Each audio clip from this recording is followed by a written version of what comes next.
Hola, ¿qué tal? Buenas tardes a todos y a todas de literatura latinoamericana. Espero que estén muy bien. Hoy es lunes, es nuestra última clase antes del receso invernal. Por si no lo saben, tenemos receso invernal en la escuela, espero que sí, que lo sepan, que va a ser las próximas 2 semanas. Así que esta es nuestra última clase, después tenemos las 2 semanas de vacaciones y a la vuelta entonces es que volvemos a encontrarnos, creo que es si no me fallan los cálculos, como el 2 de agosto, ¿sí?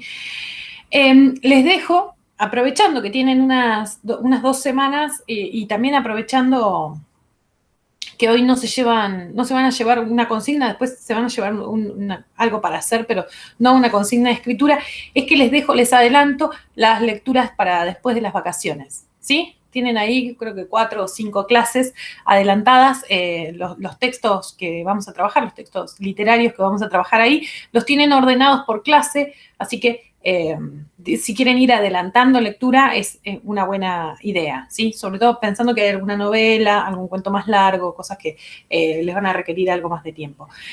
No es que les esté dejando tarea para las vacaciones, no soy esa, no soy esa clase de maestra, aunque sí, se ve que un poco sí. No, bueno, pero nada, esa voluntad, si quieren ir adelantando, me parece que es un buen momento para ustedes también. La tarea que se van a llevar hoy tiene, por supuesto, que ver con la votación de los nanorrelatos, eso ustedes ya lo sabían. Ahora todavía no lo hice, pero voy a montar en un mismo archivo todos los nanorrelatos que enviaron. Les voy a borrar, por supuesto, la autoría, esa me la voy a quedar nada más que yo. Y van a tener, ya armé un instructivo, eso sí, para cómo se vota, ¿sí? Espero que no tengan dificultades. La idea es que voten de acá, o sea, del día de hoy, lunes a la noche, cuando termine de armar esto, y hasta el jueves. El viernes, que es el último día de la primera parte del año, entonces voy a anunciar el ganador o la ganadora, de la misma manera también en la que va a estar el ganador o ganadora de la categoría general. Para eso les pido que, si no son muy asiduos a las redes sociales, ingresen en Instagram o en Facebook a las redes sociales de la carrera para votar a alguno de los 8 finalistas, ¿sí? De los 8 textitos que quedaron, de los 8 nanorrelatos que quedaron como finalistas. ¿Cómo se vota? Dándole like. Al que más les guste, pum, le dan like, o pueden votar a más de uno también. No voten a todos, porque si todos hacen eso, claramente no va a haber distinción. Después vamos a sumar los likes que tenga en la publicación de Facebook, los likes que tenga la publicación de Instagram, y de ahí va a salir el ganador. Es algo nuevo, espero que funcione. Si no funciona, no sé de qué me voy a disfrazar. Pero bueno, ya la publicación ya ayer a la noche le mandé todo el material a Graciela, armé como unas especies de mini flyers, vieron que estoy un poco adicta a la aplicación que me arma volantitos, así que armé con cada textito un mini flyer, ahí es entonces donde tienen que votar. Espero que les cope. Y lo mismo con esto, ¿no? Espero que les interese votar. Por supuesto, es más que nada la diversión, ¿no? O sea, hay un premio, pero que es simbólico, es testimonial el premio, digamos. Lo que verdaderamente importa es, bueno, el proceso que ustedes hayan hecho para construir esos nanorrelatos, primero los del parcial y después los de la categoría general, en el caso de los que participaron. Y después, por otro lado, la diversión también votando, siendo jurado, en definitiva, que es lo que van a hacer ustedes, tanto para la materia como para afuera. El autor ahora sí, espero no haberlos entretenido demasiado con esto, el autor ahora sí que nos ocupa el día de hoy es Octavio Paz, como ya tenían el texto ustedes. Voy a hablar muy poco de la biografía de Paz, porque Paz se habla por sí mismo.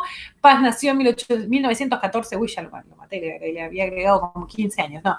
Nació en 1914 y murió en 1998, es otro de estos autores que nos acompañan durante todo el periplo del siglo XX.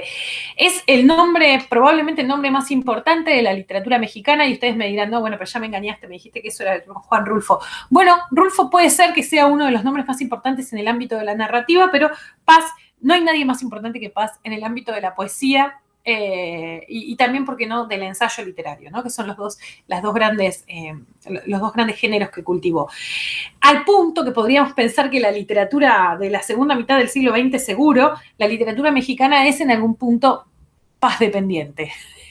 ¿Qué quiero decir con esto? Bueno, que en algún punto todos los autores y autoras que escriban en ese periodo van a tener alguna forma de referencia de la obra, respecto a la obra de Octavio Paz, ¿no? Escribir en contra de Paz, pero lo cierto es que todos van a, en cierta medida, tenerlo presente. Algo parecido, y acá viene el símil que quería que ustedes hicieran, algo parecido a lo que pasa con la figura de Borges en la literatura argentina. Los que hacen Conmigo Argentina lo saben muy bien. Desde el comienzo de la clase hablamos sobre si hay una literatura argentina, por lo menos del siglo XX, que no sea Borges dependiente.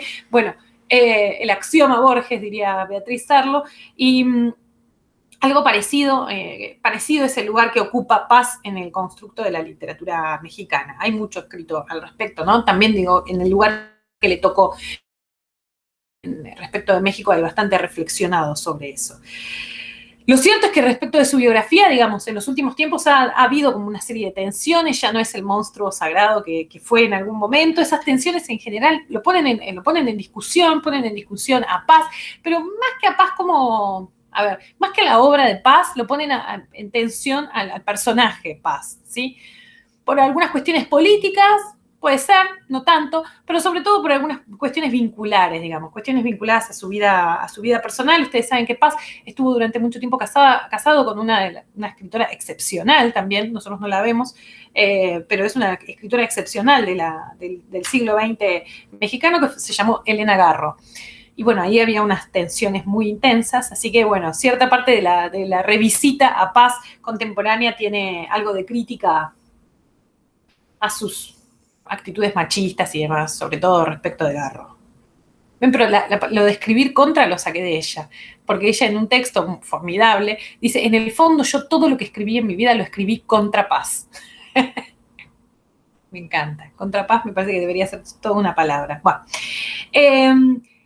lo cierto, decía, es que es difícil para la literatura mexicana del siglo XX y quizás hasta la literatura mexicana de hoy hacer una escritura que sea por afuera, digamos, completamente prescindente de la figura de Octavio Paz, ¿no? Hay un texto muy lindo, cuando veamos a Bolaño vamos a hablar sobre él, un libro que para mí es excepcional, de Roberto Bolaño, que se llama Los Detectives Salvajes.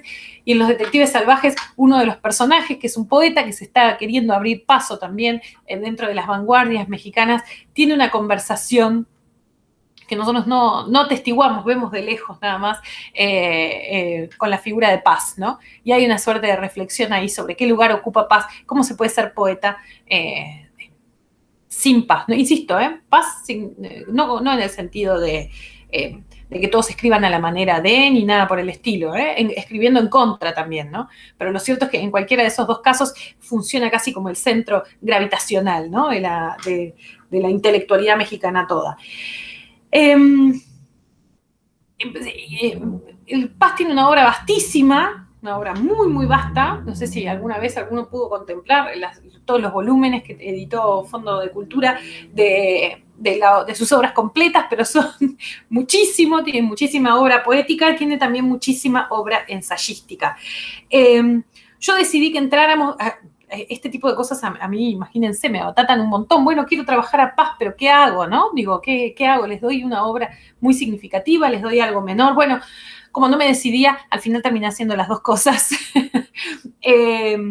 Y por otro lado, entonces, ¿qué hice? Digamos, por un lado les di para que leyeran unos fragmentos de la que para mí es una de sus obras más importantes, que es El Arco y la Lira.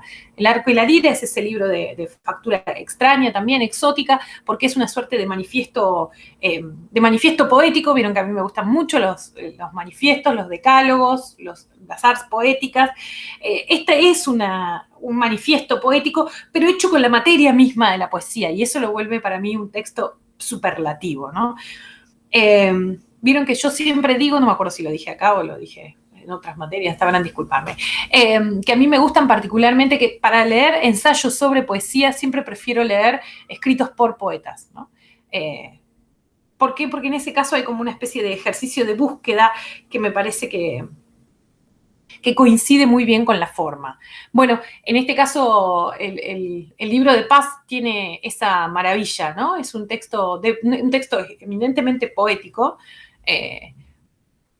pero a la vez también un texto ensayístico, ¿no? A la vez es una apuesta es una apuesta sobre cómo él entiende el hacer de la poesía, ¿no? Se lo súper recomiendo, yo les di para que leyeran solamente 2 fragmentos, acá vamos a comentar solamente uno de esos fragmentos, pero el libro entero es absolutamente formidable. Y decía, una de las obras más importantes, por lo menos ensayísticas, de Paz, ¿no? Junto con este otro libro, que es un libro que escribió sobre la obra de Sor Juana Inés de la Cruz, probablemente el ensayo más importante que se haya escrito sobre la obra de Sor Juana lo escribió Paz, miren lo que es un ladrillo. Y le sirve, digamos, igual que en el arco y la lira, le sirve hablar de Sor Juana para en realidad pensar en una serie de cosas que tienen que ver como con el quehacer de la poesía, ¿no? Un libro también extraordinario. A eso no se los dije que leyeran. Pero bueno, son probablemente los 2 libros de ensayos más importantes de Paz y probablemente sean los ensayos más importantes de la historia del siglo XX, por lo menos de México.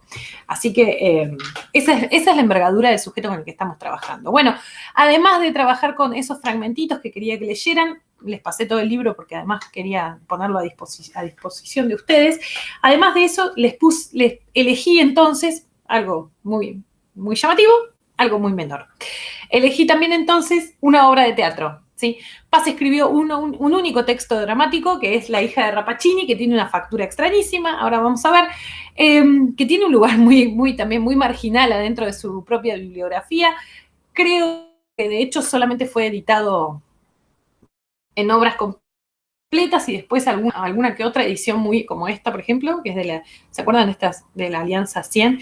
Estos libritos, cuando yo era chica costaban un peso, ¿no? Me los compraba, había un lugar que los vendía en la parada de colectivo y cuando volvía de la escuela me compraba alguno. La hija de Rappaccini, entonces, les decía, es una obra totalmente marginal, digamos, dentro de la bibliografía de Paz. Quise combinar un poco las 2 cuestiones, ¿no? ¿Alguna otra cuestión sobre su no sé, sobre su biografía, algo más que me haya quedado decir? Bueno, no, trabajó durante mucho tiempo, de ahí vienen también algunas polémicas vinculadas a su rol político. Fue durante mucho tiempo funcionario diplomático, ahora no me acuerdo si fue embajador, yo creo que no, fue agregado cultural de México en la India y también en Francia, durante muchos años, eso.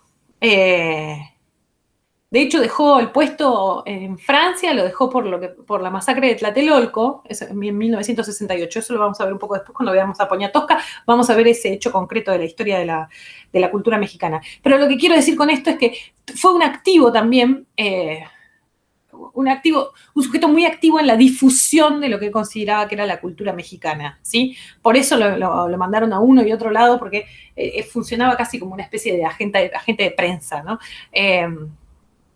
Pasa, además, ustedes saben que un poco a la manera de Fuentes tenía como la sombra de oro, ¿no? Desde muy joven ya todos sabían que estaba destinado al éxito, así que todo lo que él dijera tenía como una caja de resonancia muy particular en México, pero también después afuera, ¿no? Gracias a su tarea diplomática. Bien, vamos a tratar de hacer como una especie de paneo general sobre la hija de Rappaccini, vamos a hacer algunos excursus mientras y después vamos a volver a ella, ¿sí? Unos excursus vinculados como a su obra poética. Ahí se despertó mi hijo menor, lo escuchan llorar, bueno, se despertó de la siesta. La hija de Rappaccini, decía, es una obra muy marginal dentro del conjunto de obra de Paz, también incluso, quiero decir, para la crítica. Hay bastante poco escrito en relación a la hija de Rappaccini, quizás porque es un texto un poco inclasificable, quizás porque, bueno, hay otras obras que llamaron mucho más la atención de la crítica.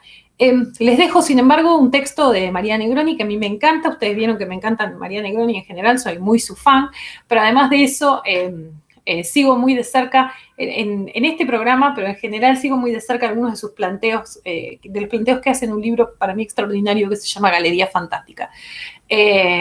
Así que bueno, les dejo el ensayo que corresponde a Paz, de ahí de Galería Fantástica, para que lo lean. Igual en algunos puntos voy a volver sobre eso. Eso no quita que, insisto, esta obra particular de Paz no haya sido demasiado visitada por la crítica en general.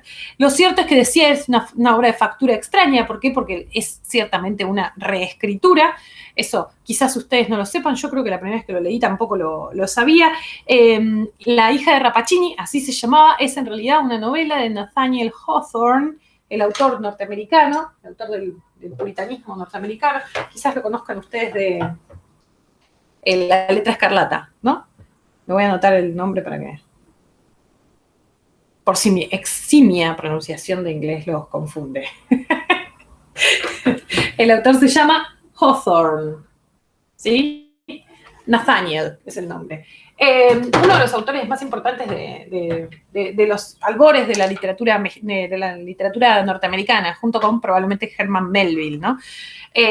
Quizás sean los más, quizás esté teniendo un sesgo un poco intenso y esté dejando de lado algunos nombres importantes, pero sin lugar a dudas son uno de los pilares fundantes, ¿no? de la mirada norteamericana.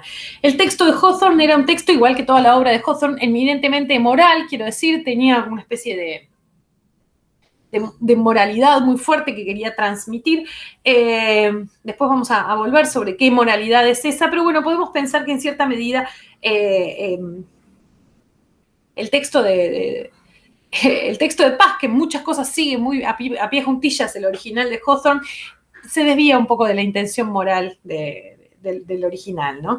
El texto La hija de Rappaccini, es de 1956, es un año bisagra en la vida y en la obra de Paz, porque es el año en el que también sale El arco y la lira, el libro, y también sale uno de sus libros de poesía parteaguas, digamos, que es Piedra de Sol. Tengo acá, pero lo tengo junto con otros libros que venía después en un compilado. ¿Qué es Piedra de Sol? Piedra de Sol es una especie de... ¿Por qué es importante también en la obra de Paz? Porque es un ejemplo, o donde él quiso poner una especie de maquinaria poética vinculada a lo que él denominaba la poesía automática. El concepto de poesía automática se me escapa por completo, pero digamos que es un ejercicio de asociación libre, poética, con corrección, porque si les leo Piedra de Sol van a decir, me vas a decir que esto es pura asociación libre y que no hay corrección en esto. No. Hay, por supuesto, hay mucho trabajo de reescritura y de corrección, pero lo cierto es que este ejercicio de asociación libre está muy, muy vinculado, por supuesto, a las distintas prácticas de las distintas vanguardias literarias que comenzaron a aflorar en Europa a partir de la década del 20, ¿no? La hija de Rappaccini, que sale ese mismo año, entonces el mismo año que El arco y la lira y el mismo año que Piedra de Sol, también tiene desde el vamos una impronta vinculada muy cercana al surrealismo, porque originalmente formaba parte de un proyecto de poesía, se llamaba Poesía en Voz Alta, el proyecto. Era una especie como de teatro leído. Tenía por vocación tener alguna suerte de puesta escénica, y esa es la escenografía de esa puesta escénica. Originalmente iba a estar a cargo de la pintora surrealista Leonora Carrington. Acá un brevísimo excursus, si estuviéramos en clase presencial les mostraría alguna de sus obras. Carrington fue parte como de la diáspora surrealista. Ustedes saben que buena parte de los surrealistas, Carrington era inglesa, ¿no?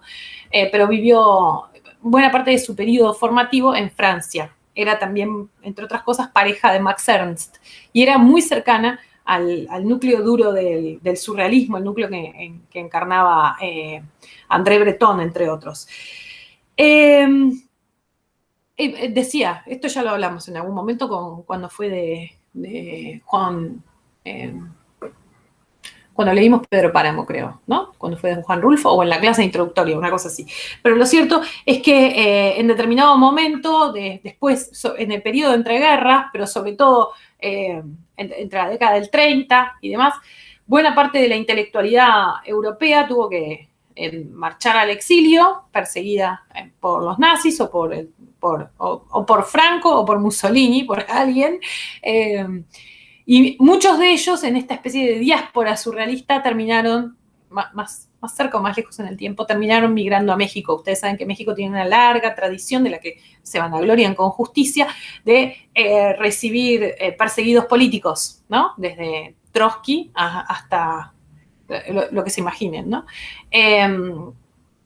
Decíamos, se jactan también de eso ellos. Bueno, en cierta medida acogieron a buena parte del surrealismo y eso provocó en el México de las décadas del 40 y 50, una especie como de eclosión fenomenal, ¿no? Porque ese surrealismo que venía de Europa, venía de hacer todas estas de estas indagaciones vinculadas a la ruptura de los órdenes convencionales, se encontró con una escena mexicana muy ávida, ¿no? Y muy efervescente, y tuvieron una serie de interacciones que para mí son absolutamente formidables, ¿no?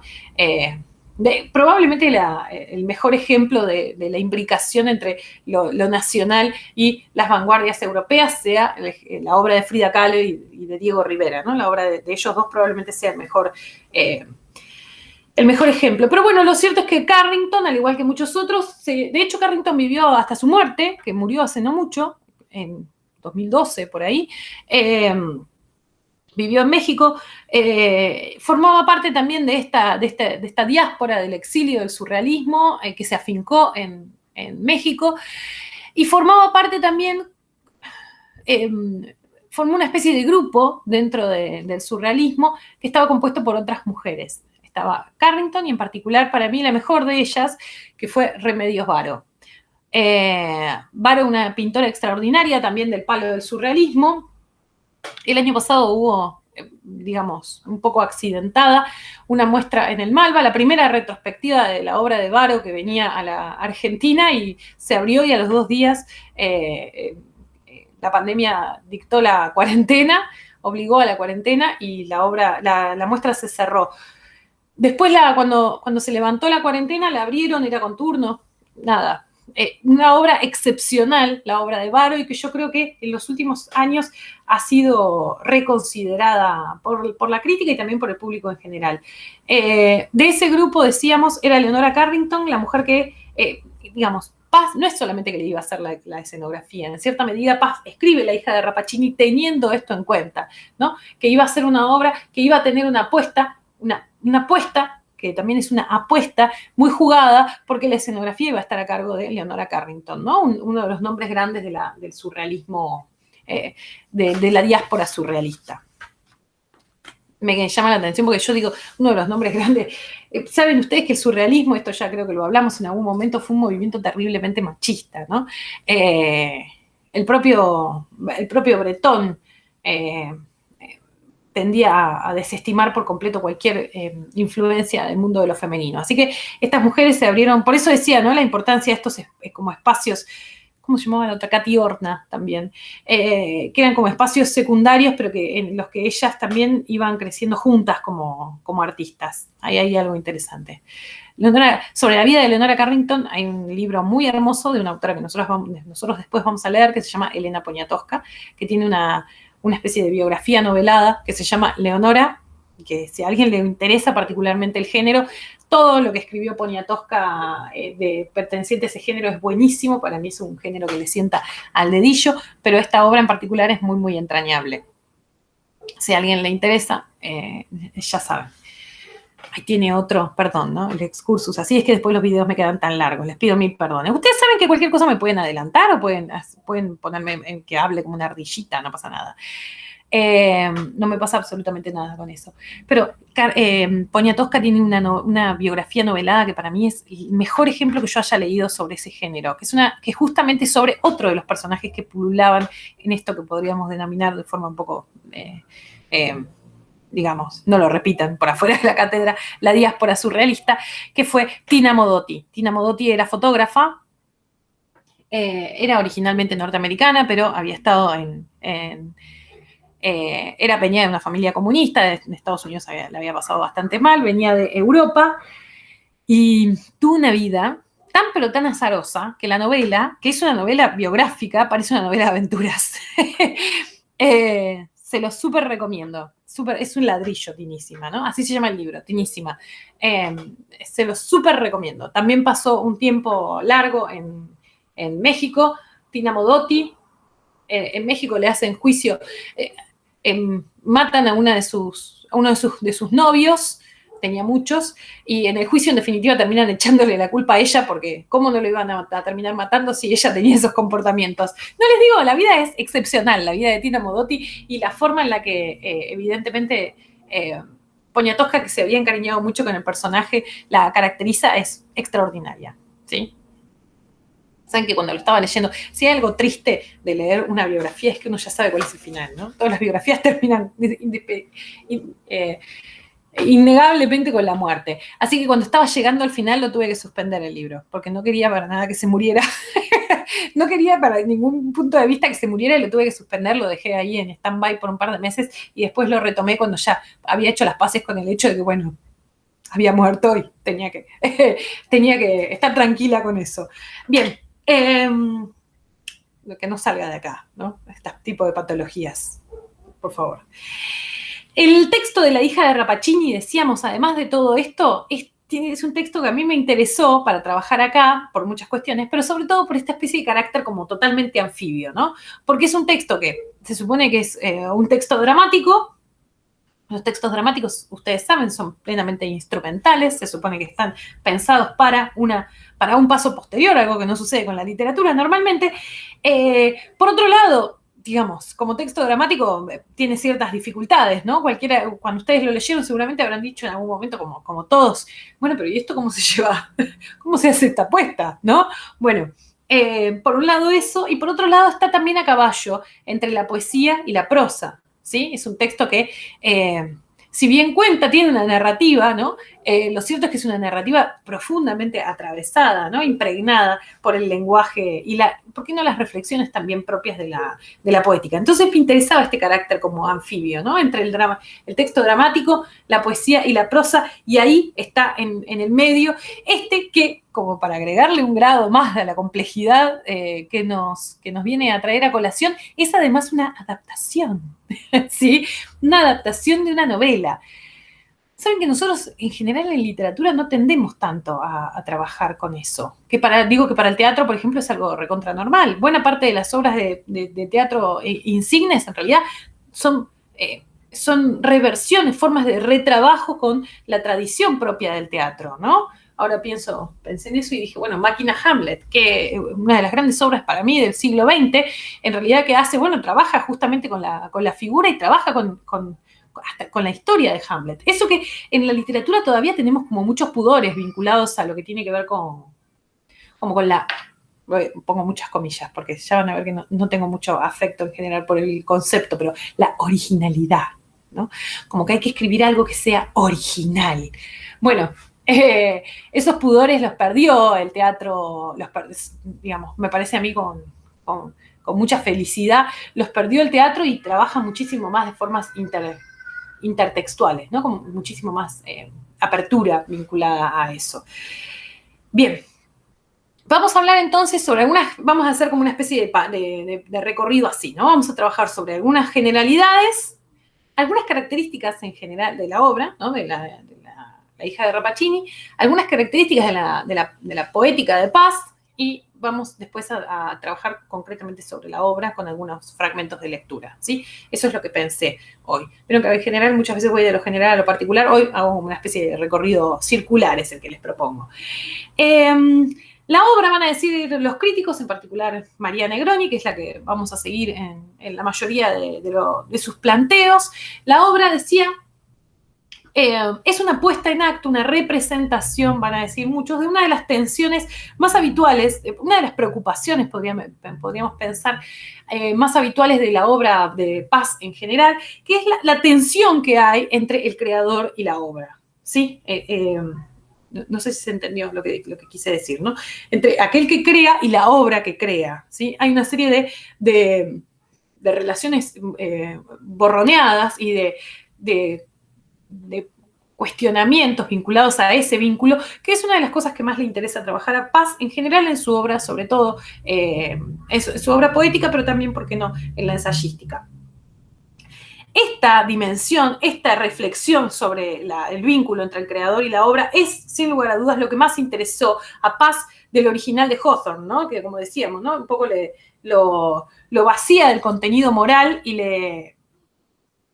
le agrega este carácter profundamente poético que el texto de Hawthorne, que para mí es medio un bodoque, no tiene originalmente, ¿no? Por supuesto, el texto de Hawthorne es una reflexión sobre los límites de la ciencia, por lógica, ¿no? Una de las preocupaciones también típicas de su época. Un poco a la manera de Frankenstein, ¿no? Bueno, aquel que se acerca demasiado a los límites. A los límites de lo divino, aquel que en cierta medida está queriendo cuestionar el poder omnímodo de Dios. Bueno, ese es el castigo que recibe. Es un poco la misma temática que en Frankenstein, pero trabajada desde la perspectiva de este jardín, ¿no? Esta especie como de herbario de la muerte que tiene el doctor Rappaccini. Por otro lado, esto decía, es una preocupación muy habitual en la obra de Paz. Por otro lado, hay como una especie de cronotopo que también es muy, muy habitual en la obra de Paz y que supongo que también eso debe haber estimulado su trabajo con esta adaptación, que es el cronotopo del jardín. Cuando digo jardín, no me refiero solo al espacio, digamos, ¿no? El espacio jardín. El jardín es como, en Paz vamos a ver, él mismo lo dice, ¿no? Que es el espacio de la revelación, el espacio por antonomasia de la revelación. Eso lo dice él, fíjense, la cita dice, hay muchos jardines en la literatura, pero todos los jardines son en realidad el mismo jardín, porque el jardín es el espacio de la revelación. Podemos pensar que en cierta medida esta forma de trabajo sobre el tópico del jardín o sobre el cronotopo del jardín es una forma bastante cercana a la forma en la que lo trabaja Pizarnik, ¿sí? Solo que en Pizarnik, digo para los que hicieron, hago así porque para los que trabajaron conmigo en literatura argentina, justo el último taller de lectura de poesía fue sobre ella. Solo que lo que en Paz va a ser como una revelación, no extática, pero una revelación epifánica, en Pizarnik va a ser una suerte de revelación negra, ¿no? De epifanía negra. Lo vamos a volver a ver más adelante. Lo cierto es que este jardín no es un jardín del Edén, no es un jardín paradisíaco, ¿no? Es un jardín, o mejor dicho, sí es un jardín paradisíaco, al mismo tiempo que es también un jardín absolutamente monstruoso, ¿no? Y pienso que en esto también se parece a una obra que es un poco contemporánea de esta, que es Bomarzo, de Manuel Mujica Lainez. No sé si lo tienen. Un texto formidable de Mujica Lainez, el escritor argentino, que trabaja sobre el conde de Bomarzo, que construyó, y esto sí es documental, digamos, un jardín, el jardín de dei monstri, ¿no? De los monstruos en un lugar de Europa, que es un jardín que está atestado como como de monumentos que son monstruosos, literalmente. ¿Saben qué? Rodrigo Moral, nuestro profe, estuvo en el jardín de Bomarzo. Le pueden pedir a él tiene unas fotos ahí, me las mandó en su momento, sabiendo que yo era muy fan también, me mandó en vivo y en directo, mirá dónde estoy, ¿no? Sí, muy, muy recomendable. Pero bueno, se entiende, ¿no? Ven cómo este cronotopo, fíjense, nombré nomás ya 3 autores que están trabajando, incluso, ¿por qué no?, para la misma época, justamente sobre el mismo espacio físico y mental, ¿no? Que es el jardín. Pero no quiero que piensen que es algo propio de la época, ¿eh? Es algo muy anterior, como dice Paz en esta cita. Son todos el mismo jardín, ¿no? Es el espacio de la revelación. Lo cierto es que la hija de Rappaccini retoma, lo dice también el propio Paz, ¿no? Una historia tradicional que puede rastrearse, dice él, hasta el siglo X en la India. El motivo de esa historia, dice, es vencer al rival con una doncella convertida en un frasco de ponzoña. La doncella, por supuesto, es la figura de Beatriz, de vencer al rival, al enemigo, mediante una mujer, ¿no? Mediante una mujer que es a su vez un instrumento de aniquilación, ¿no? Que en este caso es una mujer envenenada. Respecto del original de Hawthorne, es por supuesto lo que no está, y se imaginarán que no está en un autor moral como Hawthorne, es la figura del personaje del mensajero, ¿no? Que es 100% una adenda del propio Paz. El personaje del mensajero para mí es formidable y es una de las cosas que más me interesa desde el punto de vista poético del texto.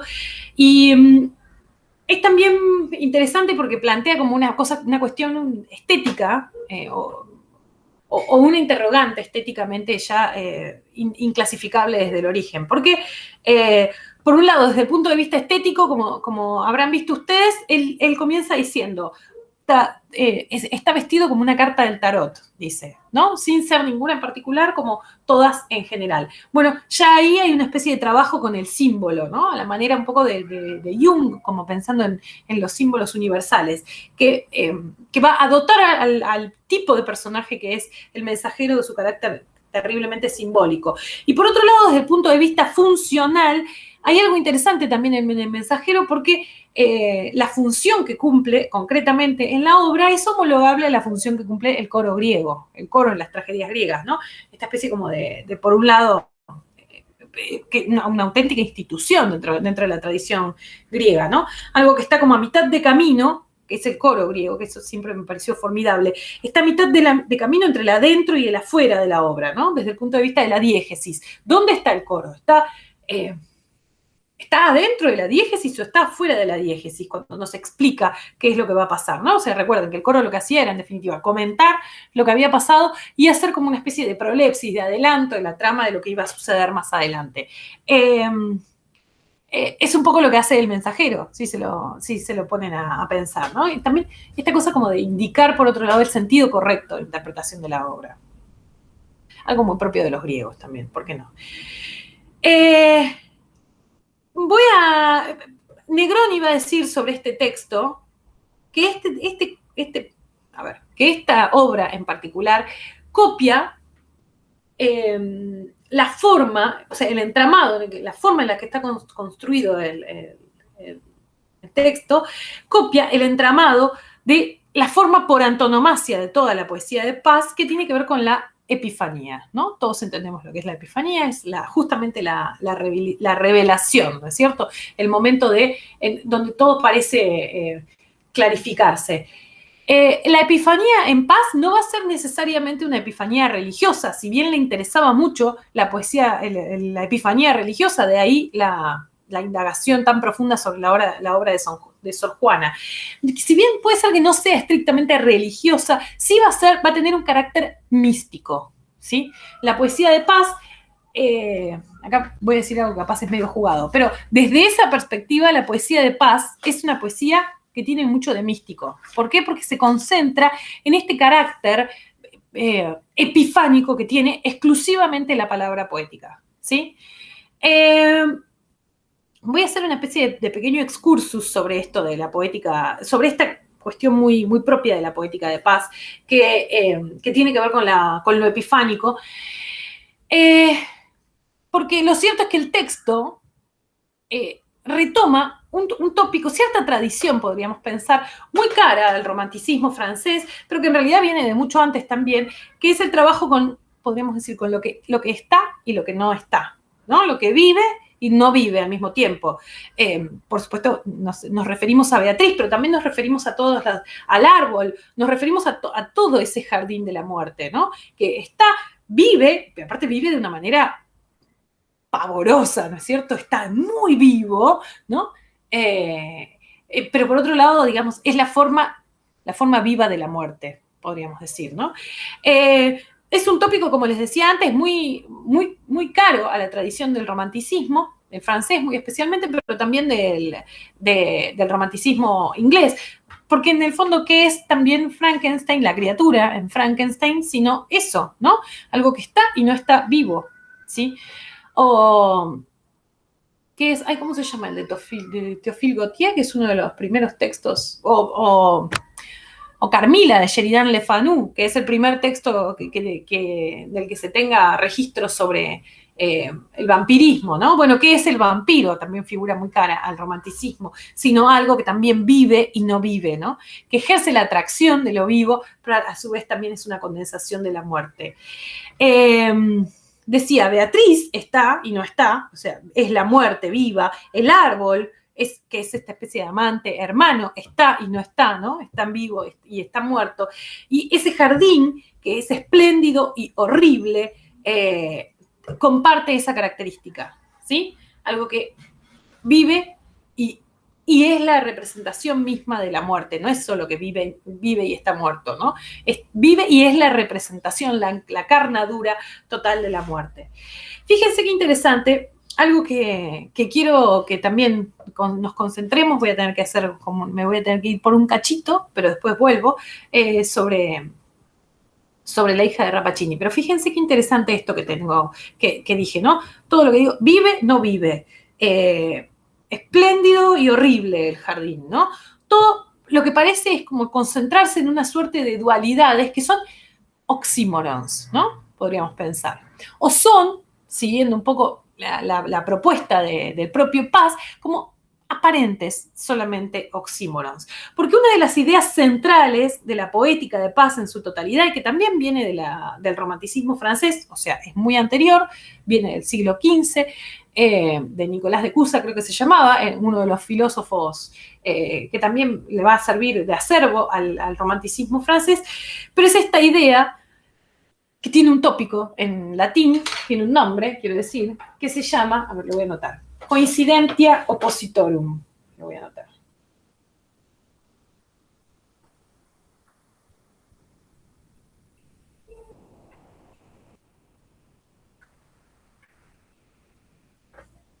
El que lo planteó con este nombre, el tópico, es Nicolás de Cusa, que es del siglo XV.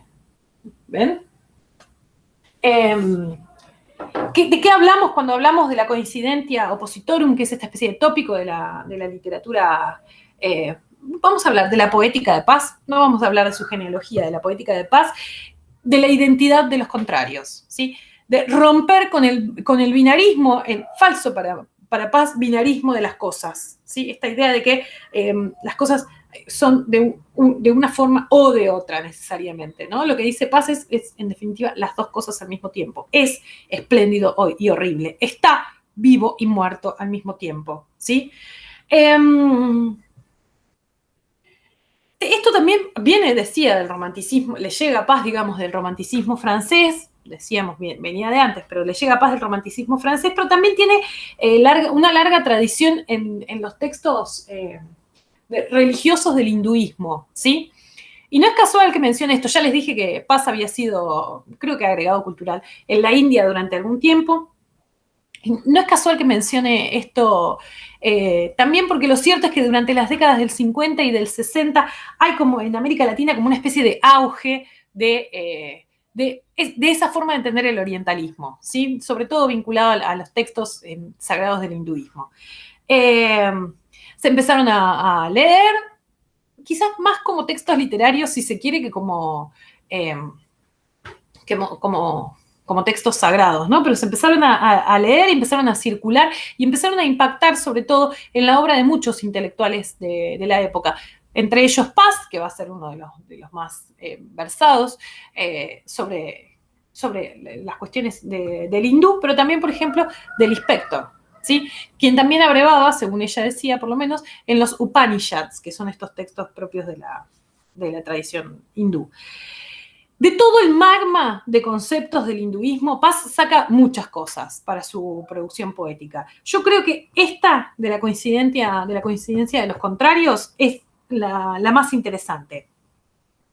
¿Por qué? Porque Paz toma este concepto, esta anulación de los contrarios, ¿no? Esta anulación del oxímoron, en definitiva, y lo interpreta también, podemos pensar, como desde una perspectiva mística. También Nicolás de Cusa planteaba eso, ¿no?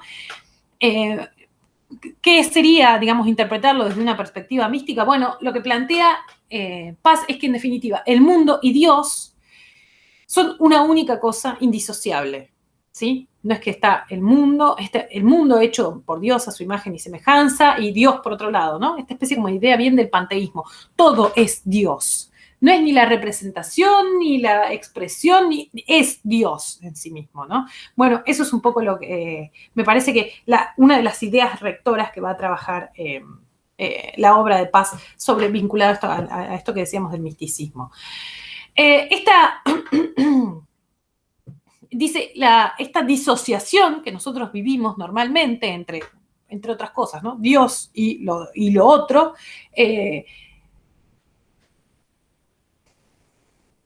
rompe algo que, según Paz, por necesidad debe estar junto, que es esta visión panteísta, ¿no? Del mundo, esta visión en la que todo mana la presencia divina. Hay dos formas en las que esta oposición aparente, ¿no? La de Dios y el mundo, pero que es también la oposición entre la palabra y el poema, ¿no? También la coincidencia de los contrarios.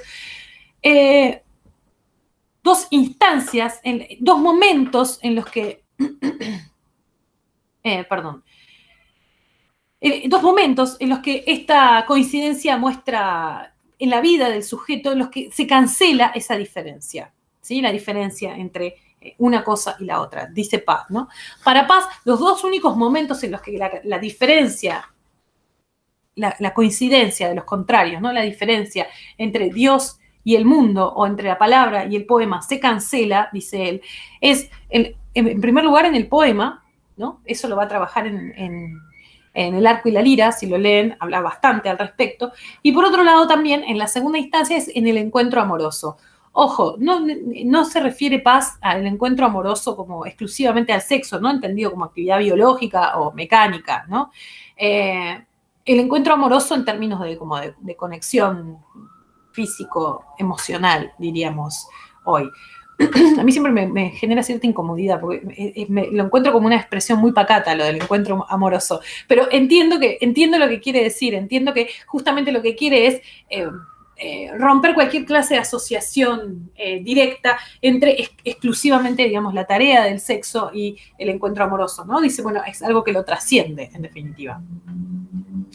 Según Paz, esta cancelación de los contrarios que se puede producir, no necesariamente se produce, se puede producir en el poema o en el encuentro amoroso, dura solamente, dice él, un instante, ¿no? Ese es un momento, una especie de chispazo, ¿no? También toma la idea del chispazo creo que es del Zohar, ¿no? Uno de los textos del judaísmo, la idea porque ellos le dicen dikr, ¿no? Que es como, significa chispa.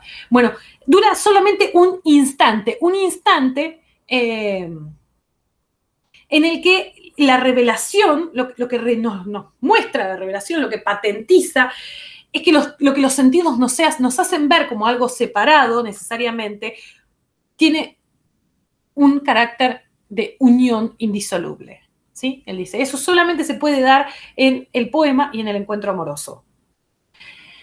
En el poema, dice, se logra suturar la grieta por la cual la palabra y la cosa no son lo mismo.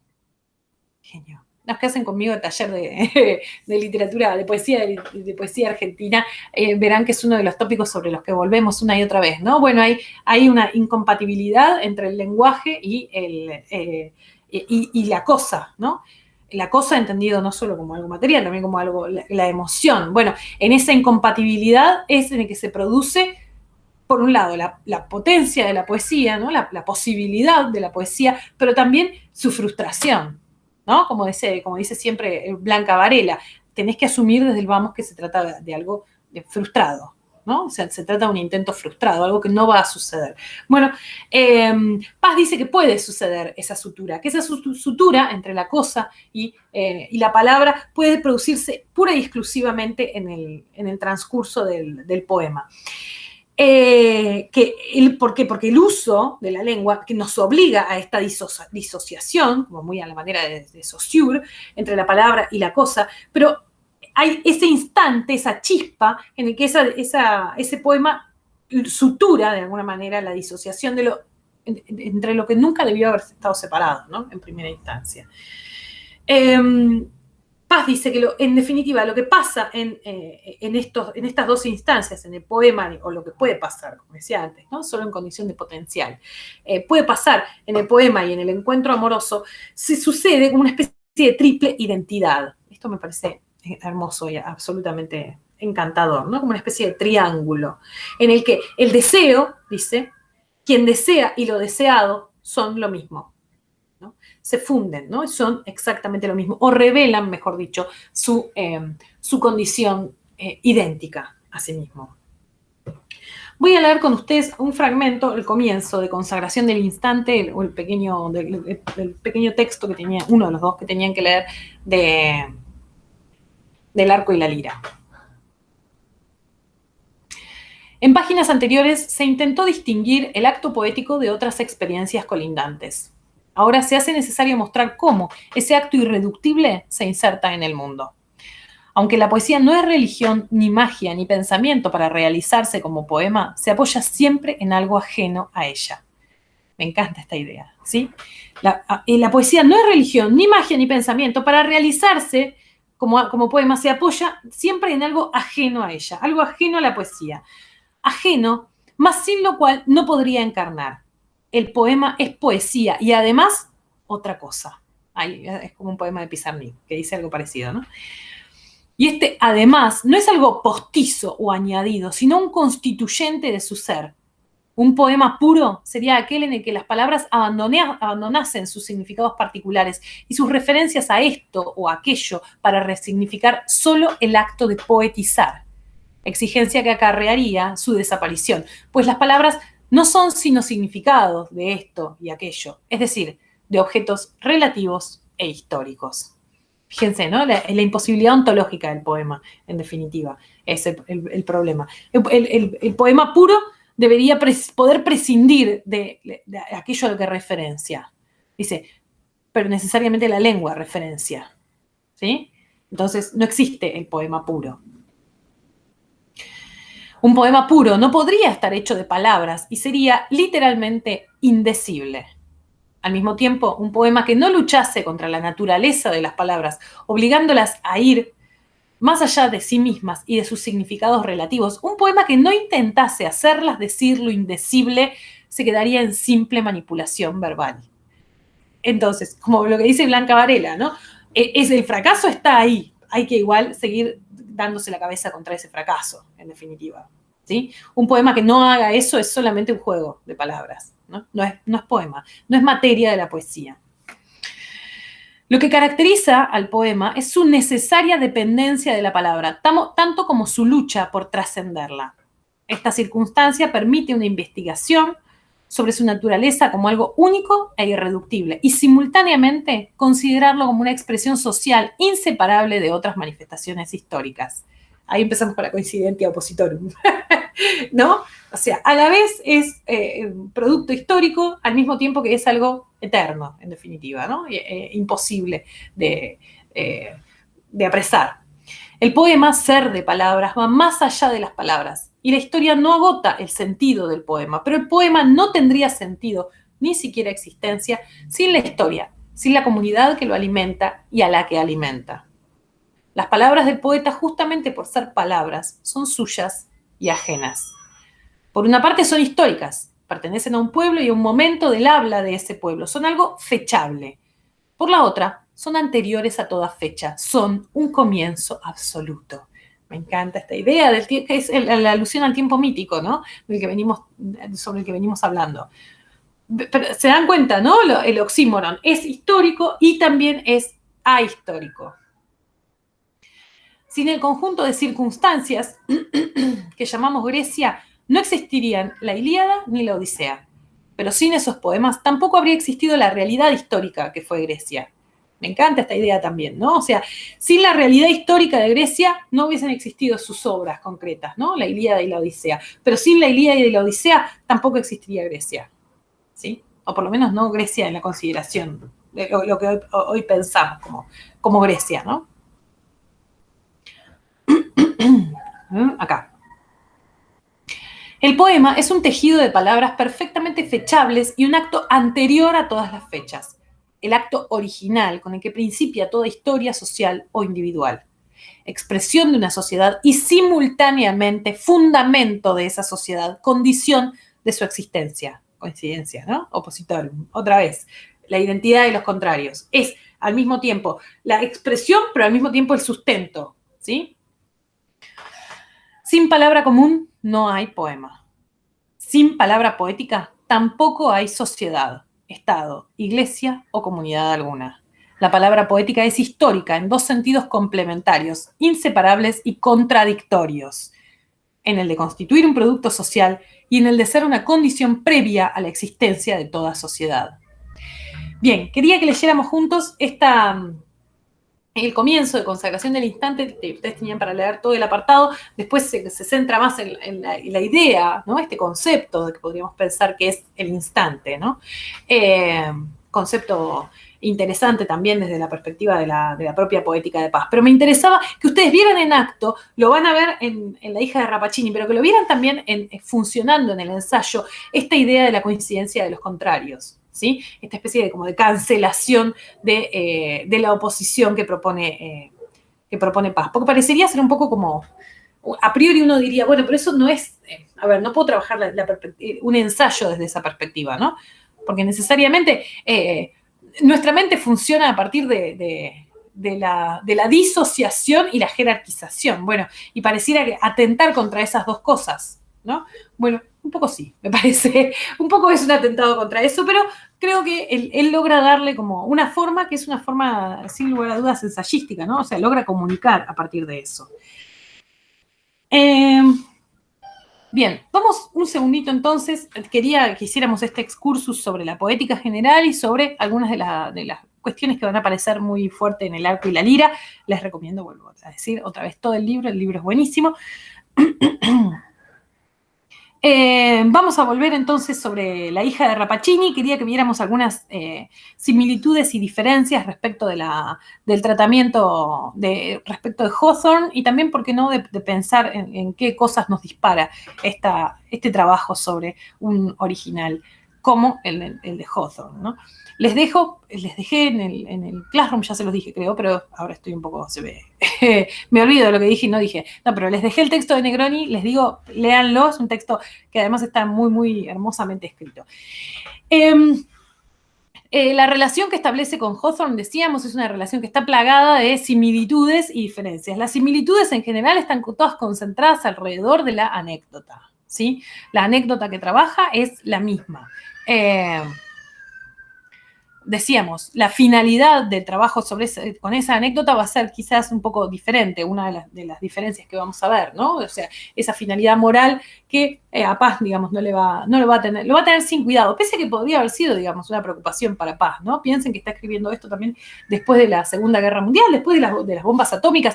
Había algo para pensar también en relación al rol de la ciencia, a los límites morales de la ciencia, porque no, seguramente en la elección del texto haya algo vinculado a eso, pero lo cierto es que no está demasiado tematizado, ¿no? Sin lugar a dudas, la diferencia principal está centrada en los personajes.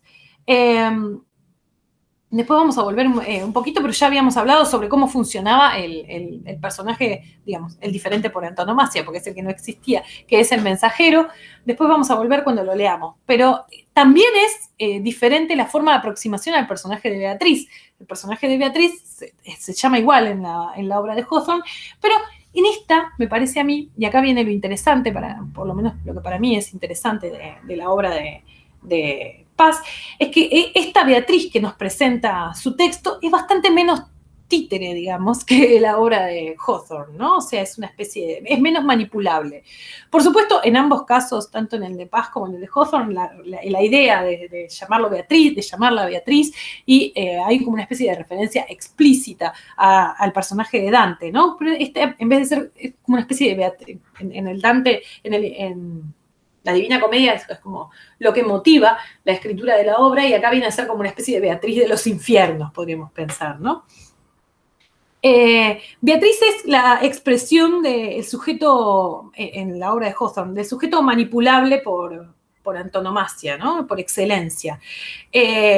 A mí me gusta pensar que Paz le da como una mini vuelta de tuerca a eso, que está en consonancia con algo que hace Fuentes tanto en La desdichada como en La muñeca reina, ¿no? Algo que, a falta de tener un nombre, digamos, yo decidí bautizar como lo indoblegable de lo dominado, ¿no? Hay como una especie de espacio de libertad que va a tener esta Beatriz, que no va a aparecer en la de Hawthorne.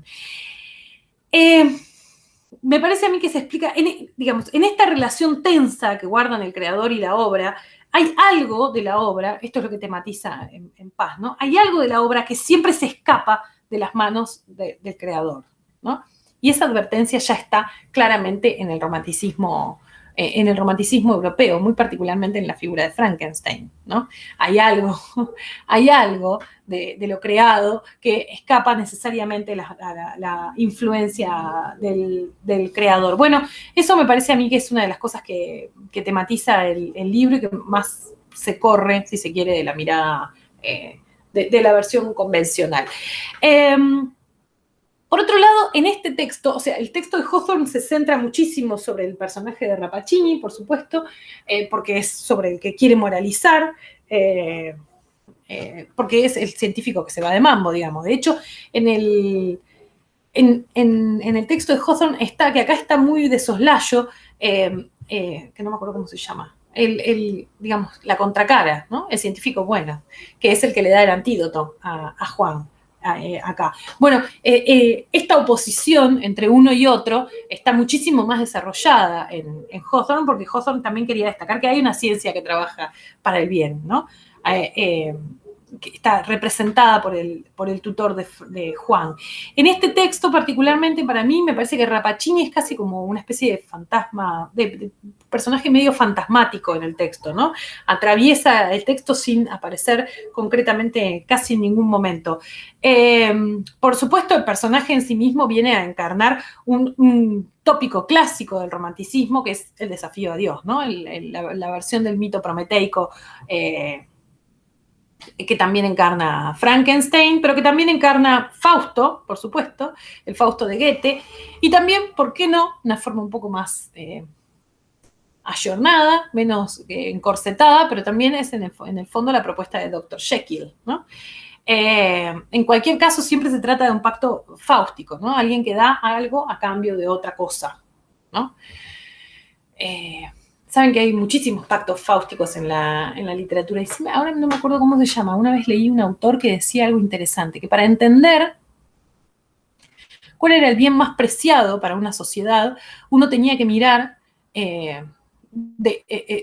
cómo se ayornaba el pacto fáustico, por qué cambiaba, ¿no? ¿Cuál era la moneda de cambio, ¿no?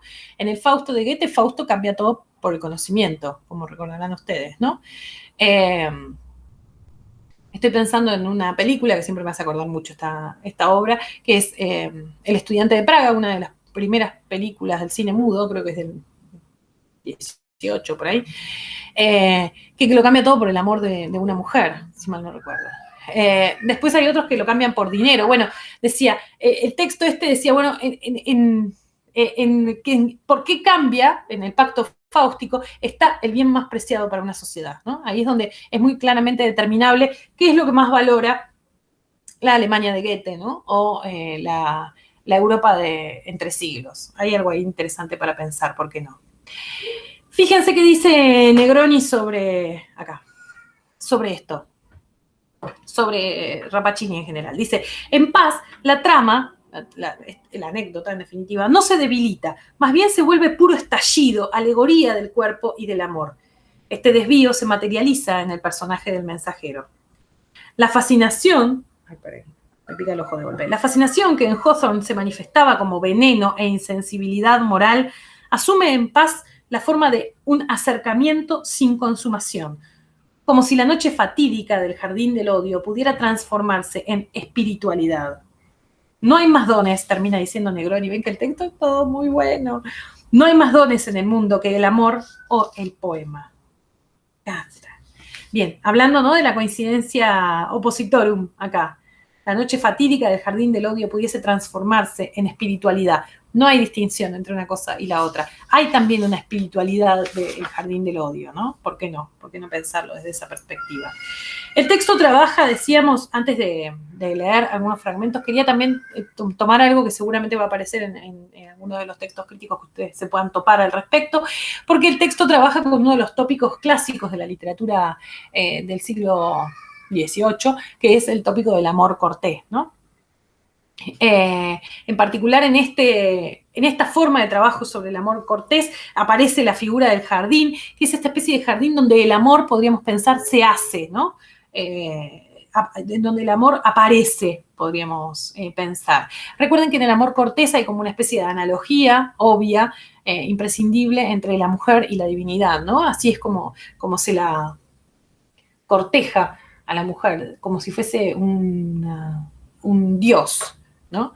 El amor cortés es casi como una forma mundana de los poemas extáticos, ¿no? Dedicados a dioses y santos. Este amor cortés, sin embargo, y acá viene otra de las características, este amor cortés es como una especie de contracara, ¿no? Como una especie de contra-amor cortés, una especie de, en vez de un locus amoenus, que es el lugar del amor, literalmente, ya lo habíamos visto, creo, no me acuerdo, este vendría a ser como el lugar del terror, ¿no? Donde este espacio, donde lo vivo y lo no vivo son lo mismo, coinciden. Voy a leer con ustedes unas partecitas del texto. No sé cuánto llevo hablado, espero que no mucho, espero no los... Pero, o sea, siempre espero que me sepan perdonar si me excedo.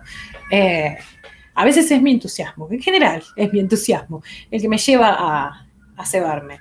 Bien, voy a leer, fíjense que el texto está dedicado a Leonora Carrington, ¿no? También, por eso digo, es como una especie de, no es solamente, bueno, alguien que te va a hacer la escenografía, la presencia del surrealismo, que es el momento, por otro lado, que está atravesando Paz en su obra poética, es también una especie de motor del texto, ¿sí? La experiencia surrealista en su totalidad. Vamos a leer el prólogo, la última escena y el epílogo, si hacemos a tiempo. El prólogo comienza diciendo, ahora van a decir, cualquiera que tenga formación en texto, en dramaturgia, me va a decir, ¿what? Irrepresentable, ¿no? Bueno, piensen que originalmente estaba pensado para hacer teatro leído, lo cual supongo que le debe dar otras licencias al dramaturgo. El jardín del doctor Rappaccini y en un extremo una parte de una vieja construcción en donde se encuentra la habitación de Juan. La escena estará dispuesta de tal modo que los espectadores vean el interior de la habitación. Alta y estrecha, un gran espejo cubierto de polvo, atmósfera desolada, un balcón, provisto de un deteriorado cortinaje, se abre sobre el jardín. En el centro se levanta un árbol fantástico. Al alzarse el telón, la escena permanecerá a oscuras, excepto en el espacio que ocupe el mensajero, personaje hermafrodita, vestido como las figuras del tarot, pero sin copiar a ninguna en particular. Ahí es donde yo digo, tipo, ¿what? Soy el director y ¿qué tengo que hacer? ¿Una hermafrodita? ¿Qué es una hermafrodita? ¿Cómo lo caracterizo, quiero decir, no? No dice andrógino, dice una hermafrodita, concretamente. Y por otro lado, ¿cómo hago una figura del tarot, pero que no sea ninguna particularmente, ¿no? O sea, que tomo la estética del tarot marsellés, pero que no tenga ninguna característica distinguible. Bueno, son estas indicaciones que decíamos, sirven muy bien a la coincidentia oppositorum, porque ya desde el vamos, el hermafroditismo, ¿no? No es ni una cosa ni la otra, invita a pensar desde esta cancelación de los contrarios, de esta ruptura del binarismo, diríamos hoy, pero desde la perspectiva de la indicación escénica es muy pobre, ¿no? El mensajero. Mi nombre no importa, ni mi origen. En realidad no tengo nombre, ni sexo, ni edad, ni tierra. Hombre o mujer, niño o viejo, ayer o mañana, norte o sur, los dos géneros, los tres tiempos, las cuatro edades y los cuatro puntos cardinales convergen en mí y en mí se disuelven, ¿no? La convergencia, la sutura, ¿no? Mi alma es transparente. Si os asomáis a ella, os hundiréis en una claridad fría y vertiginosa. Y en su fondo no encontraréis nada que sea mío, nada excepto la imagen de vuestro deseo, que hasta entonces ignorabais. Soy el lugar del encuentro. En mí desembocan todos los caminos. espacio, puro espacio, nulo y vacío. Estoy aquí, pero también estoy allá. Todo es aquí, todo es allá. Estoy en cualquier punto eléctrico del espacio y en cualquier fragmento imantado del tiempo. Ayer es hoy, mañana, hoy. Todo lo que fue, todo lo que será, está siendo ahora mismo, aquí en la Tierra o allá, en la estrella. El encuentro. Dos miradas que se cruzan hasta no ser sino un punto incandescente. Dos voluntades que se enlazan y forman un nudo de llamas. Uniones y separaciones, almas que se juntan y son una constelación que canta por una fracción de segundo en el centro del tiempo. Mundos que se dispersan como los granos de la granada que se desgrana en la hierba. ¡Ah, qué hermoso! Granos de la granada que se desgrana en la hierba. Ay, qué hermosa era. Es como si fuese crocante esa lectura.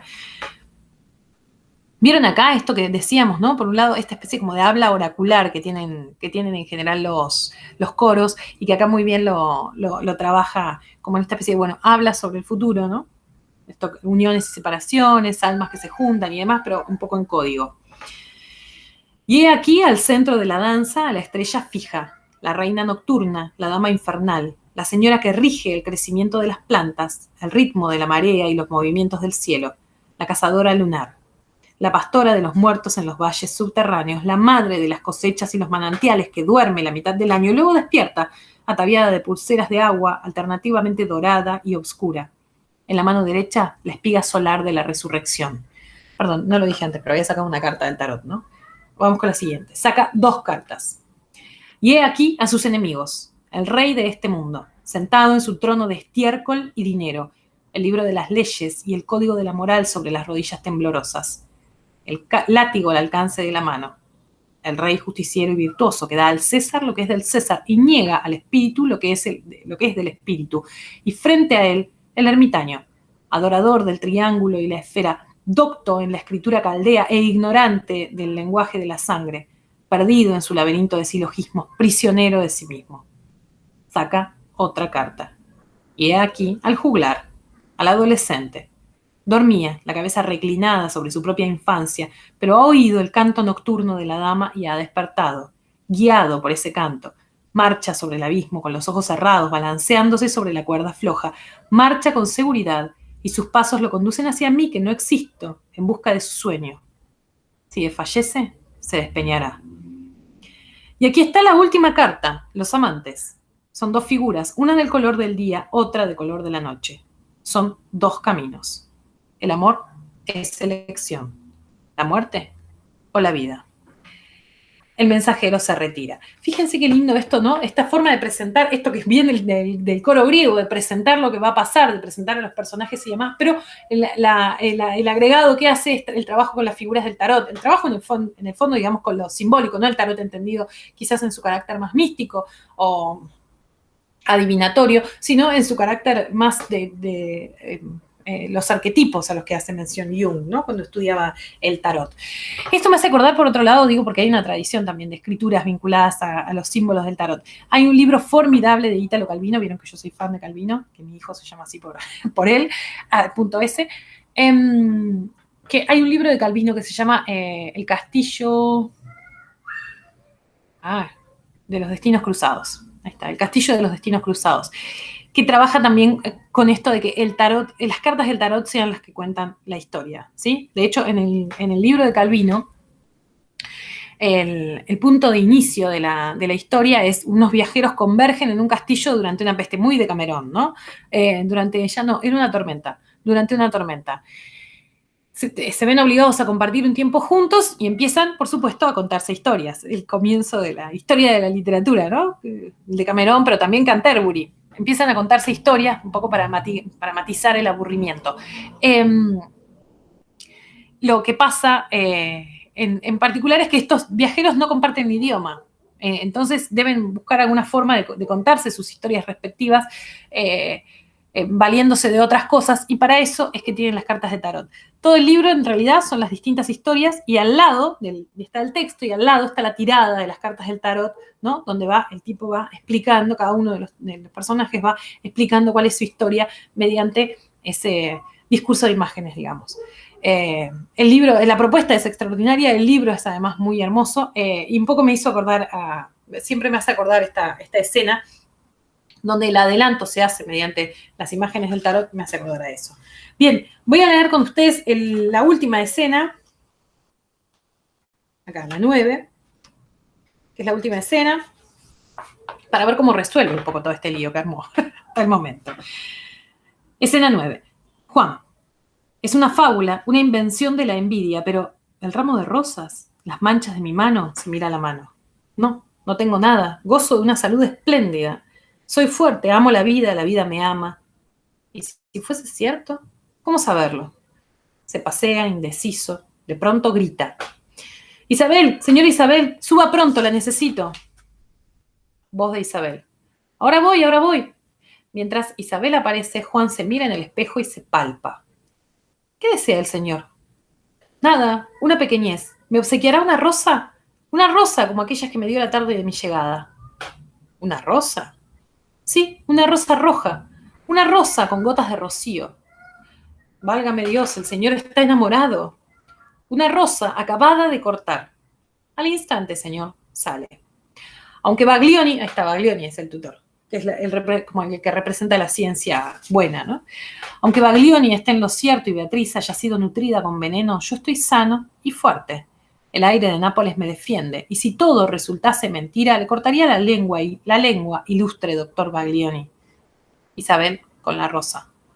No encontré rosa más bonita que esta. Mírela, parece que está viva. Ahí está, ¿no? La idea de lo vivo. Juan, interrumpiéndola. Gracias, señora Isabel, le da unas monedas. Y ahora déjeme, quiero estar solo. Virgen Santísima, cuánto capricho, los jóvenes están locos. Sale. Juan con la rosa en la mano. Una rosa roja, un pequeño corazón trémulo entre mis manos. Una rosa con sed. Sopla sobre ella. Refréscate, aspira vida. La rosa ennegrece. Horrorizado, la arroja al suelo. Es verdad, es verdad. Mi aliento mata, llevo la muerte en la sangre. Qué linda es la imagen, llevo la muerte en la sangre. Estoy maldito, cortado de la vida, un muro de veneno me separa del mundo y me une a un monstruo. Beatriz desde el jardín. Juan, Juan, el sol ya está alto y las plantas nos reclaman. Juan duda primero, después resuelto. Espera, saltaré por el balcón para llegar más pronto. Salta.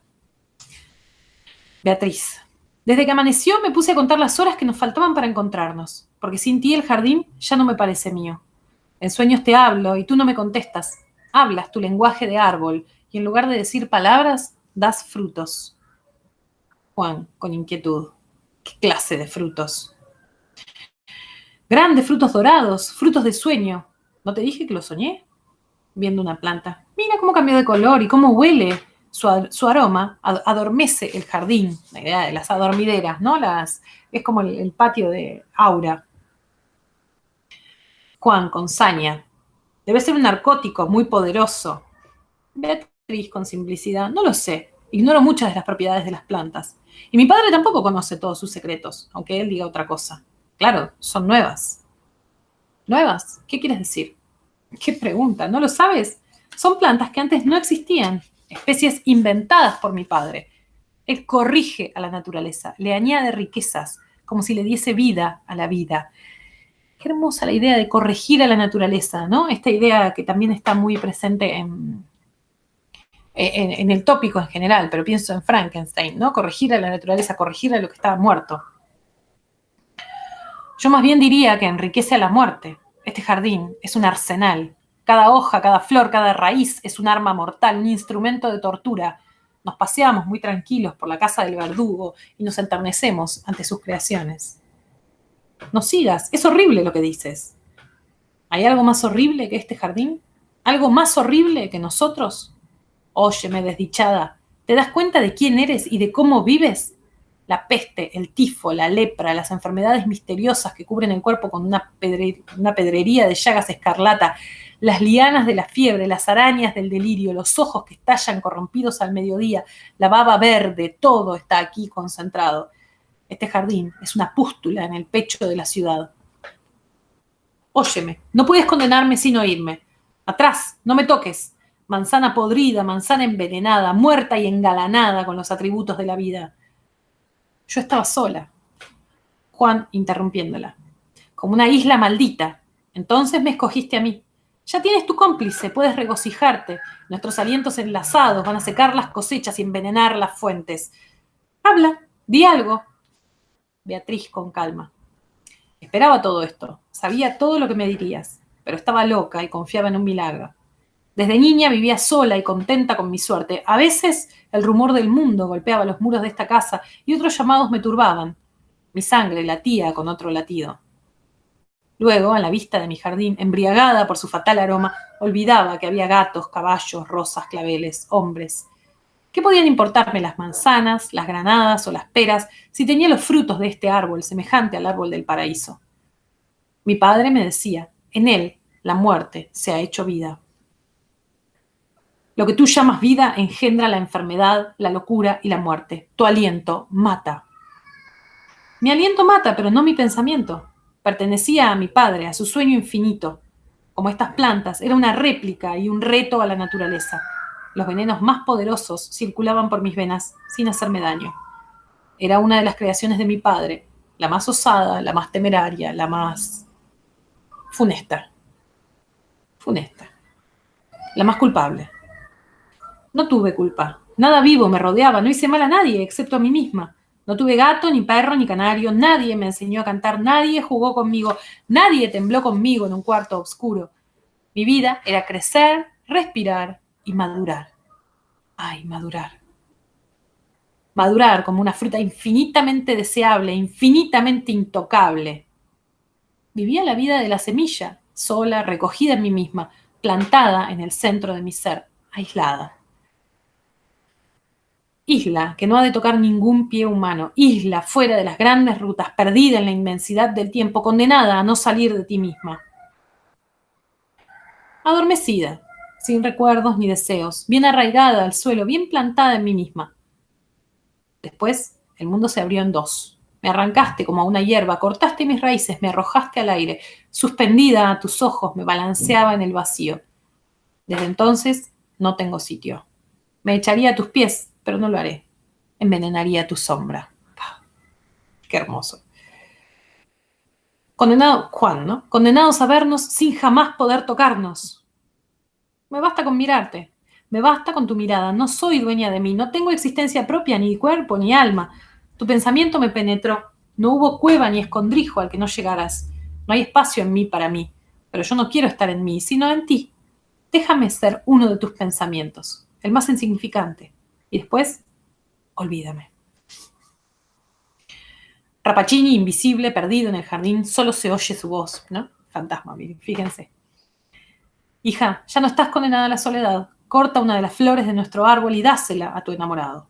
Puede tocarla sin temor, puede tocarte a ti. Gracias a mi ciencia y a la secreta simpatía de la sangre, sus opuestas naturalezas se han reconciliado. Las opuestas naturalezas que se reconcilian. Los dos pueden ya ser uno. Enlazados atravesarán el mundo, temibles para todos, invencibles, semejantes a dioses. Rodeados de odio, Juan contesta, ¿no? Rodeados de odio, rodeados de muerte, como dos víboras escondidos en las grietas de la tierra. Rappaccini. Estúpido. Rodeados de asombro y del temor reverente, vencedores de la vida, impenetrables, augustos donadores de la muerte, domadores, dice, de la muerte. Juan. Loco. No nos vencerá tu orgullo, no nos encerrarás en tu trampa. Hay una salida, tengo la llave que nos dará la libertad. Beatriz, toma este antídoto y bébelo sin temor. Recobrarás tu verdadera naturaleza. Le da el frasco. La voz de Rappaccini. No lo bebas, hija, no lo bebas. El antídoto sería veneno para ti, morirías. Juan, bébelo. Es una nueva treta del viejo. Bébelo sin miedo y reniega de este monstruo. Serás libre. Rappaccini dice, ingenuo, ignorante, los elementos de su sangre han asimilado de tal modo mis venenos que cualquier antídoto sería la muerte instantánea. Hija, no lo bebas. Beatriz. Fíjense, ¿no? Aparte viene el tópico de lo femenino, ¿no? También tensionada entre las lealtades al padre y al enamorado. Padre, si me condenaste a la soledad, ¿por qué no me arrancaste los ojos? Así no lo hubiera visto. ¿Por qué no me hiciste sorda y muda? ¿Por qué no me plantaste en la tierra como a este árbol? Así no hubiera corrido tras de su sombra. Ay, ciega, sorda, muda, atada al suelo con hierros, habría corrido hacia ti. Mi pensamiento se abraza a tu imagen como una enredadera. Con garras y espinas me afianzo al muro y me desgarro y caigo a tus pies. ¡Pam! Abrí los ojos y me vi plantado en este jardín como un árbol maldito, cortado del fluir de la vida. Beatriz. Para llegar allá, a la verdadera vida, caminábamos bajo los arcos de la muerte con los ojos cerrados, pero tú los abriste, laqueaste. Un poco a la manera de Orfeo, ¿no? Juan, tuve vértigo, retrocedí. Abre los ojos, mírame, mira a la vida. Beatriz, no, regreso a mí misma. Al fin me recorro y me poseo. A obscuras me palpo, a obscuras penetro en mi ser y bajo hasta mi raíz y toco el lugar de mi nacimiento. En mí empiezo y en mí termino. Me ciñe un río de cuchillos. Soy intocable. Me encanta esta idea de que en el fondo se caga en lo que le pide el padre y se caga en lo que le pide el novio, ¿no? Y dice, bueno, regreso a mí misma, ¿no? Rappaccini. Sonar, llorar y suplicarte. No lo bebas, daré marcha atrás, obligaré a la naturaleza a que tuerza su curso. Te quise hacer más fuerte que la vida. Ahora humillaré a la muerte. Beatriz, bebe. Ya di el salto final. Ya estoy en la otra orilla. Jardín de mi infancia, paraíso envenenado, árbol, hermano mío, hijo mío, mi único amante, mi único esposo. Cúbreme, abrázame, quémame, disuelve mis huesos, disuelve mi memoria. Ya caigo hacia adentro y no toco el fondo de mi alma. Rappaccini, que aparece por primera vez, ¿no? Hija, ¿por qué me has abandonado? Fíjense que es como una especie de, como decía antes, como de actitud, la única actitud dueña de sí misma de Beatriz, ¿no? El suicidio. Voy a leer el epílogo, creo que ya voy mucho tiempo, les pido mil perdones. Dice el mensajero, una tras otra se suceden las figuras, el juglar, el ermitaño, la dama, todas las cartas del tarot, ¿no? Una tras otra aparecen y desaparecen, se juntan y se paran. Guiadas por los astros o por la voluntad, sin palabras de la sangre, marchan hacia allá, siempre más allá al encuentro de sí mismas. Se cruzan y enlazan por un instante y luego se dispersan y se pierden en el tiempo, el instante en el que son lo mismo, ¿no? En que se juntan.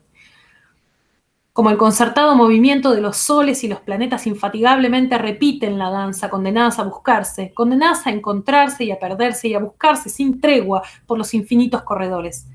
Paz a los que buscan, paz a los que están solos y giran en el vacío. Porque ayer y mañana no existen. Todo es hoy, todo está aquí, presente. Lo que pasó está pasando todavía. Formidable. Formidable además la reflexión metafísica, ¿no? En el fondo es un poco eso de sobre lo que trabaja el texto. Me gustaba también que ustedes vieran cómo podía aparecer como la reflexión, digamos, con la obra de Paz, podía aparecer como la reflexión del poema místico. Un misticismo, si se quiere, sin una religiosidad concreta, pero lo cierto es que es una visión mística del mundo, ¿no? Esta visión holística que parece que todo lo contemplara, todo y unificadora del mundo. Tenía ganas de que lo vieran también con la obra de Paz. El poema, bueno, por algo dije poema, ¿no? El texto me parece un texto extraordinario, además de una factura, de una delicadeza de escritura únicas. Me gusta, muchas veces creo que me gusta más incluso que buena parte de la poesía de Paz. Bueno, los dejo. Recuerden hacerlo de los nanorelatos y la votación, quiero decir. Y bueno, cualquier duda, cualquier pregunta que tengan, ya saben, me escriben. Y por supuesto, felices vacaciones, ¿no? Que es en este momento, me parece, la mejor noticia que puedo darles. Nos vemos, cuídense y hasta